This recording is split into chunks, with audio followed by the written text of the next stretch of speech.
नमस्कार मित्रांनो. तर आजच्या भागामध्ये आता आत्या ही मंजूला बोलत असते आणि तेवढ्यात आत्या म्हणत असते की हे बघ म्हणजे तुझ्यामुळं ते सत्याला एवढं लपून राहावं लागतंय. कुठे ते सत्या सांग ना, लपून ठेवलंय त्याला तू. तर आमरे म्हणते आत्या तू काही पण बोलू नकोस हा. तेवढ्यात ती टी व्हीवर न्यूज येते आणि ती बघून सगळ्यांना आश्चर्य होतो आणि अमृता म्हणते तिथे हे बघ आत्या म्हणते तेच खरं झालंय आणि हे बघ ना टी व्हीवर बातमी काय आली. तर ती बघते तर ती म्हणते की ही काय न्यूज आली आहे टी व्हीवरती, सत्याने तर काही केलेलं नाहीये तरी ही न्यूज कसं काय आली ते असं बोलत असतात. तर आता इकडं ज्या मम्मी साहेबां ते असतात ते पण टीव्ही बघत असतात आणि जयदीप म्हणतो की बापरे सत्यदादा तर असं कधी करू शकत नाही, तर कोण आहे नेमकं हे. तर आता ती सपना म्हणते की हो ना, सत्यभाऊ असं कधी करू शकत नाही, भाऊजी तर असं करू शकत नाही. तर आता लगेच मम्मी साहेब म्हणतात की हे सत्याने केलंय सगळं. सत्या ते मुकदमाला बघतात आणि त्यांना ते चेक करायला लागतात आणि ते मम्मी साहेब चक्कर येऊन खाली पडतात. तर आता इकडं जी वकील असतात आणि ती वकीलीन सत्याची वकीलीन आणि मुकदमाची वकीलीन तिथे भेटतात आणि लगेच आता ते सत्याचे वकील म्हणतात की तुमचं एवढं दम्माने काम चाललंय म्हणजेच तुम्ही हारायला बसले बरं का. तर आता लगेच जी मॅडम असते ती म्हणते की तुम्हीच हारणार आहे, बघा तुम्ही आता हे मी कशी केस लढते ते तुम्ही अजून बघितलेलंच नाही, तुम्ही मी केस कशी लढते ते तुम्हाला बघायचं आहे का ते आता, असं म्हणते. तर आता लगेच जे वकील असतात ते म्हणतात की हे बघा आम्ही केस हारणार नाहीये, आम्ही जिंकून दाखवू तुम्हाला.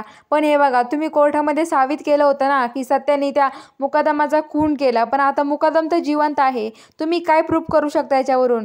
तर आता लगेच ती म्हणते की हे बघा तुम्ही सकाळचा व्हिडिओ तर बघितला असेल, सत्यापासून त्या मुकदमाला खूप मोठा धोका आहे आणि तुम्ही हे सगळं बघितले असणार आहे, त्यामुळं आता तुम्हाला पण माहिती झालं असेल की सत्यापासून मुकदमाला धोका आहे. तर आता तो म्हणतो की हो पण कोर्टाला माहिती ना तुम्ही आधी पण खोटीच केस साबित केली होती, असं बोलत असतात. तर आता इकडं मम्मी साहेब बेशुद्ध होतात तर डॉक्टर घरी येतात. डॉक्टर मम्मी साहेबांना चेक वगैरे करत असतात. ते म्हणतात की ते सत्या सत्या मम्मी साहेब नुसते सत्य सत्य करत राहतात आणि ते बेशुद्ध झालेले असतात. तर डॉक्टर त्यांचा बीपी वगैरे चेक करतात आणि ते मम्मी साहेबांना चेक करत असतात. तर सगळे म्हणतात की काय झालंय मम्मीला, असं बोलत असतात. तर आता जे डॉक्टर आहे ते मम्मीला चेक करून जातात तर मम्मी ते बेशुद्ध अवस्थेतच पडलेले असतात. तर आता चित्रकार म्हणतात की मंजूला फोन करून कळवू का नको, कारण की तिला पण खूप टेन्शन येईल ना, असं ते बोलत असतात. तर आता चित्रकार म्हणतात की अरे जयदीप आपण बघून घेऊया तिचं मम्मीचं काय करायचं ते, असं बोलत असतात. तर आता इकडं जी मंजू असते ती पळतच पोलीस स्टेशनमध्ये येते आणि पोलीस स्टेशनमध्ये आल्यानंतर आता लगेच ती पोलीस स्टेशनमध्ये आल्यावर लगेच म्हणते की मोरे सर भारती मावशीला बोलवते आणि म्हणते की इथे ठाकूर साहेब आहे का. ते म्हणतात की नाही नाही ठाकूर साहेब नाही आहे, काय मंजू बोल लवकर. तर मंजू म्हणते की हे बघा ना अहो सत्याचा काही न्यूज आली तुम्ही बघितली का आता व्हिडिओ काय आलाय तो. तर आता लगेच ते म्हणतात नाही काय व्हिडिओ आलाय. तर हे बघा म्हणते मंजू म्हणते की हे बघा काय व्हिडिओ आलाय. तर ती व्हिडिओ बघतात ते म्हणतात की मुकदमाला हे बघा मुकदमाचा व्हिडिओ आहे की मुकदमाने त्या सत्याने मुकदमाला ठेवला आहे किडनॅप करून, असं त्याने सांगितलेलं आहे त्या व्हिडिओमध्ये, असं बोलत असतात. तेवढ्यात मंजूला चित्रकारांचा फोन येतो आणि चित्रकार म्हणतात अगं मंजू कुठं आहेस तू, तुला काहीतरी सांगायचंय. तर मंजू म्हणते बोला ना पप्पा. तर आता लगेच ते म्हणतात की अगं मम्मीला मायाला चक्कर आले, तिने टीव्हीवरती सत्याची न्यूज बघितली आणि ती बघितल्या ती बेशुद्ध झाली आहे, आता काय करायचं. तर ती म्हणते की मंजू खूप घाबरून जाते, म्हणते डॉक्टरांना बोलवलं का. तर चित्रकार म्हणतात की हो डॉक्टर चेक वगैरे करून गेलेत, पण आता ती नुसती सत्य सत्य म्हणते, आता काय करायचं ती असं बोलत असते. तर आता इकडे जो पंकज असतो तात्यासाहेबांमागे येतो आणि म्हणतो की तात्यासाहेब आता तुम्ही काय करायचं. तात्यासाहेब चहा पित असतात.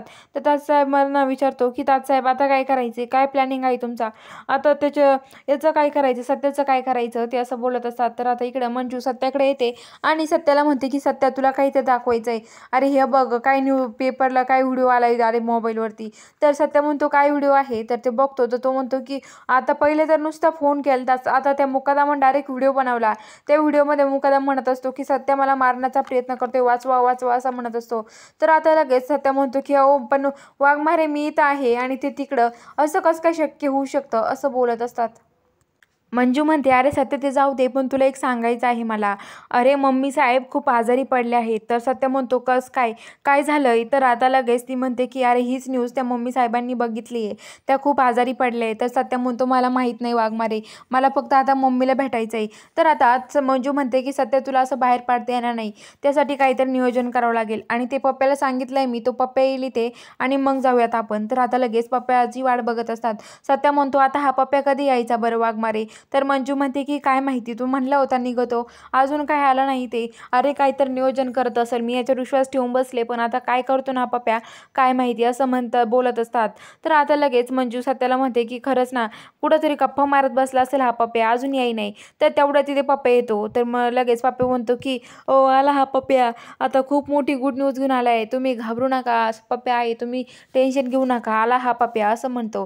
तर आता लगेच मंजू म्हणते कुठं होता पप्या एवढा वेळ लागत असतो का? तर पप्या म्हणतो की एवढं मोठं काम करायचं म्हणजे काय थोडा वेळ लागतो का? म्हणजे तिथे किती वेळ लागला माहिती का? सत्या म्हणतो की नेमकं आता काय करायचं आहे ना, मला तुम्ही दोघं सांगणार आहेत का?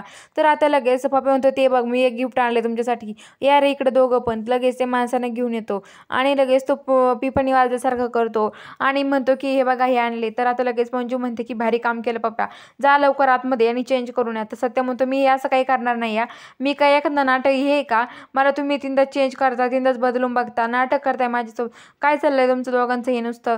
तर आता मंजू म्हणते की सध्या तुला मम्मी साहेबांना भेटायचंय ना, मग तुला हे सगळं करावंच लागणार आहे, हे करून चल लवकर.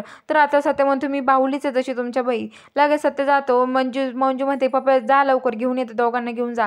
तर आता लगेच त्या माणसं दोघांना घेऊन तिथे आतमध्ये जातात आणि आतमध्ये गेल्यानंतर मंजू वाट बघते, अजून काय येत नाही. पप्प्याला म्हणते आवाज देऊन, अरे पप्पा एवढा वेळ लागतो असतो का आवरायला, तो काय पोरगी बिरगी का, आवर ना लवकर पटापटा, चल लवकर उशीर होतोय आपल्याला जायला. तर पप्पा म्हणतो की अगं आलोच ना मंजू तिथे. तर आता ती घड्याळ मग ते बघते, ती मध्ये आता किती वेळ झाला. तेवढ्या तिथे सत्या बाहेर येतो.